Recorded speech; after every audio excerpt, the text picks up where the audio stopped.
Hey guys, welcome back to Quick Notes with Chris on. Today we're going to be continuing our series of the 21 Irrefutable Laws of Leadership by John C. Maxwell.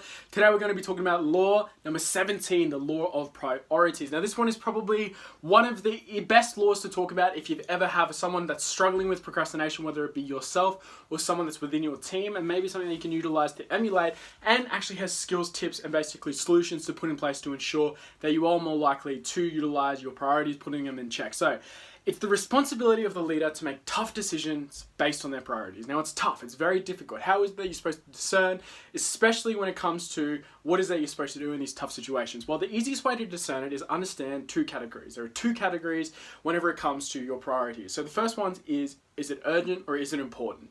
You need to basically categorize each one into those two basically categories and understand how to place them into it and then make decisions from there. So for example, what is the difference between something is urgent and something that is important? Something that is important is caring about your family, spending time with your family, in fact, maybe even your health. But the thing about these important tasks that are actually very important, they're arguably number one, is that they don't have a necessary time limit. So when are you supposed to find time for it? Well, that's up to you. You have to figure out times when to prioritize that over others. Now, the other one is urgent. Something that is definitely not important is maybe sitting down in a meeting, having a pep talk with your team. It's roughly important, but it's not as important as your family. However, it's literally urgent. It's something that you certainly do have to do. So what's the difference? Essentially is that there's time restrictions. There are deadlines, and you have to put deadlines on the important tasks in order to ensure that they're getting done. But on top of that, what tasks do you prioritize? Well, there is something called Pareto's principle. So if you spend your time on the top 20% of the important things, you will see an 80% return on your investment. Basically, 20% of the most important tasks gives you an 80% return on whatever it is that you're looking towards accomplishing. So basically, you need to understand and ask yourself three questions. There's three R's of priority: requirement, return, and reward. So what is required? Understand what it is that you need to do, timeframes that need to be in place, how long it's going to take you to do it, and from there, basically plan accordingly. Next one, what gives the most significant return in terms of if you view your time as a commodity. This is what I love to talk about, how your time is a commodity, but it's an interesting commodity because unlike diamonds or money, if you put diamonds, money, or any type of jewel on a table and you just sit there, it's not going to do anything. It might increase or decrease in value based on inflation, but generally speaking, it won't move. Now, the thing about your time is if it is one of your most valuable commodities, it's an interesting one because it's always being spent. It's always being invested. No matter what, everybody has 24 hours every single day, and it is being invested. Some would say arguably 4 to 6 hours on sleep, so many on food, and then there's leftover, whatever it is, maybe it's 18 hours. That's up to you on what it is that you need to invest that into. Now, the thing about these investments is that no matter what, you're going to get a return on whatever it is you invest your time into. If you invest your time into the gym, you'll get muscles. If you invest your time into your business, you'll get a profitable business. If you invest your time into your personal development, you'll become a more efficient leader. But so happens for the negatives. So it's about making sure that you understand what is it that you're putting your time into that's going to give you the most significant reward, specifically that's orientated towards achieving your goal. I would always suggest personal development, especially if you're just starting. The next one is what brings the greatest reward. So understanding what the returns are on the required task, but then realizing what gives the biggest reward. So because when you run a business, there are so many things that take priority, but it's very hard to discern which ones you should do first, especially if you're running on a time limit and are under the understanding that you definitely will not have enough time to get all the priorities done. That is how you best utilize in order to decide it. It's very tough, especially when dealing with emotions, because certain times you might feel indebted more towards hurting someone's feelings by putting it off versus something that obviously takes more priority, and it's tough. However, this is the burdens of the priorities. Going back to how I started this, it's the responsibility of the leaders to make tough decisions based on priorities, and this is how you should do it. I understand that sometimes it's difficult. Emotions get in the way, especially when you have to prioritize someone that you care about below the business that you're trying to run. But that's the way of life. That's basically the burden of the leader, and something that you do have to take on board. Act accordingly to these answers that you choose. So first of all, what is required? What has the most significant return? And finally, what brings the greatest reward? Understanding that, you'll be able to plan out your day, week, and month accordingly, ensuring that your daily goals and weekly goals are hit, making sure that you hit whatever it is that you're looking to accomplish by the end of it. The next one is that you will need to delegate to focus on the top 20%. Going back to how you want to look towards focusing on the top 20% that gives you the largest 80% return on the investment, obviously the other 80% needs to get done. This is where the law of reproduction comes in, and the law of exponential growth, which is going to be coming up and that I'm going to be talking about if you haven't read it just yet. Essentially, at some point, you have to delegate these mindless tasks or these tasks that don't necessarily take much of your priority to someone else. So, in order to do that and making sure that you don't reach this point where it starts affecting you financially or starts affecting your business negatively, you need to make sure that you train and pick the correct people. If you don't, unfortunately, you're going to run into obstacles.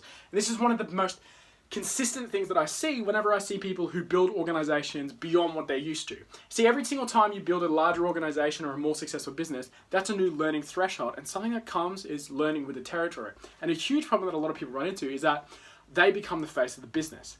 Now, when you become the face of the business, how are you supposed to run branches that you can't be present at? Well, the answer is that you can't. They're always going to be underperforming or struggling unless you look towards delegating these roles. Developing leaders within your organization is the easiest way to solve the majority of your problems. That in combination of solid ground to ensure that the teachings that you're giving these people are they're going to be held with correct integrity, not ever used against you, always used for you in benefit of the organization, group, and team. So whenever it comes to this, delegating out that 80% is a great place to start, because eventually you're going to look towards delegating more of the 20, because once you start, it's interesting, it's a consistent thing. This is why you have to manage whatever is measured is what gets managed. So talking about that Pareto's principle, eventually if you put 20% of your time, if you put 100% of your time, the 20% that gives you the 80% of the return, that 20% will be stretched out, and so on, and so on, and so on, and so on. So constantly, you're going to have to be delegating out tasks that just lose the cut of priority. And the only way to stay constant, the only way to stay on top of that is if you utilize the law of reproduction, the law of exponential growth. These two things come in contact with priority to assure that you're able to get these things done. The next one is leaderships has nothing to do with comfort and everything to do with progress. Whenever it comes to priorities, I already mentioned this, it's going to be tough. You have to make decisions where sometimes you may have to offend people. Yeah, you may have to make people feel not necessarily how you're wanting them to feel. But unfortunately, that is the process of the leader. You need to make sure that what it is that you're doing is prioritizing other people's prioritizing your progress and other people's progress above their feelings. Discomfort is unfortunately the zone that you consistently need to be in. If you're always feeling comfortable, you're lacking growth. You're never going to be consistently growing. In fact, I would argue, especially while you're on the come up, you want to look towards avoiding comfort. The comfort zone means that you're not learning, you're not growing. And the law of priorities is a huge example of that, because it essentially forces you to consistently be in positions where you're always actively looking towards growing, because you're making those tough decisions, you're making those priorities. Now, I understand if you're just starting, this might be difficult. You might be lacking understanding, because how is it that these tasks are supposed to come? Well, the truth is that you have to look towards prioritizing your short-term tasks now, because I would 100% suggest you focus on developing yourself before you develop anything else if you're just starting. Because I know when I was first starting, looking towards working with certain teams and everything like that, I did have a level of an abundance of time, but a lot of tasks that needed to get done. However, they were certainly important, but lacked a level of urgency. Now, what I utilized was essentially staggering the tasks that I realized were most important, were going to give me the most reward by answering these questions and labeling it accordingly, and consistently switching between those to ensure that I was actively making productive progress within my business, specifically within myself. So make a list for now and future areas that you are passionate about and need to basically work on. All right. Leadership, communication, networking, then write tasks that are within those categories. So understand what business that you're trying to run, develop categories for every single part of those things, and write priorities accordingly. Once you run larger organizations and start working with different people, you can start categorizing for them themselves in order to look towards delegating. Don't ever fall into the system of, I'm going to do everything myself, because eventually, no matter what, you will start to struggle. And you have a choice. Either keep your business and organization small scale, or look towards delegating to other people in order to ensure that it's going to expand.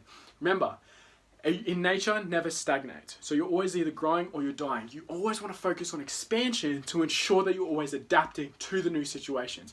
If Apple decided that all they ever wanted to do was focus on iPhones, they would be a restricted company. But they're constantly growing, whether it's in TV networks, entertainment, TVs, you name it, they're constantly growing. And that is the reason why they're able to stay relevant. Well, just as how it's relevant on the large scale, it's also incredibly relevant on the small scale of businesses. Small businesses will eventually go out of business. The reason is that they lack the vision in order towards expanding. And the reason why they lack the vision towards expanding is because they don't have trust. You have to look towards reproduction. look towards developing other leaders to ensure that the law of priorities doesn't bite you and you're always on top of it, consistently growing, making sure you're doing the correct decisions. Anyways, guys, that's it for Quick Notes with Chris on the 21 Irrefutable Laws of Leadership. I highly suggest you don't stop there. That was the law of priorities. Keep looking out for the other videos that we have coming on the channel. But other than that, guys, I'll see you in the next one.